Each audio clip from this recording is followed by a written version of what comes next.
Idaho Falls Power goes back to 1900 when we first started generating electricity for the first time. But it wasn't until 1902 when the city began selling electricity to customers.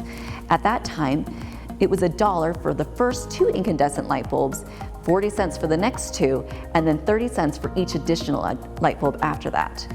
It wasn't actually until 1910 or sometime after 1910 that we began metering electricity.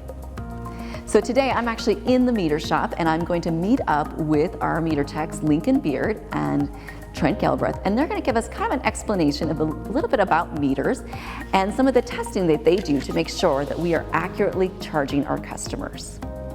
I'm Lincoln Beard. I'm the senior meter tech for Idaho Falls Power. So this is a WECO test board hooked up to the computer. We can test residential, we can test commercial meters with it. What it does is it applies current at different levels and allows us to verify that the meter is actually using that amount of power. We do a series of tests. We test the meter at full load, and then we test it at light load, and then we do a power factor test on it as well. While in the meter shop, Lincoln was cool enough to give us a quick meter test demonstration. The testing takes a couple of minutes for residential meters and a bit longer for commercial meters. So there, the meter's sending out its pulses and the computer's watching for the results. This meter is going, it's got 3 amps of current flowing on it right now. The flashing little lights there are indicating the speed at which the power is being consumed. So the faster it's going, the more power that's being used. Right now that's a 30 amp load. I can slow it down to a 3 amp load, and that's what customer would see unless you're running air conditioning or so forth.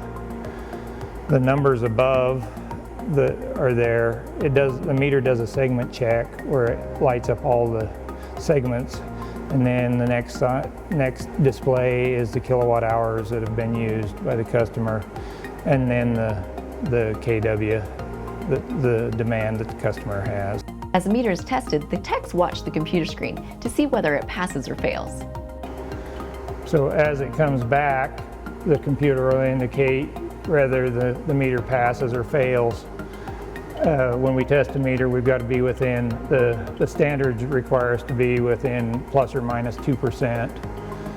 Our meter techs spent a majority of their time testing commercial meters. We try to test about 200 commercial meters a year, and we typically only test the instrumented meters. We have self-contained commercial meters that are up to 200 amps. We don't typically test those. There's no CTs or anything. Everything's contained within the meter, so we don't typically test those. The ones we test are the high power users, which would be the instrument rated meters, the customers that have CTs.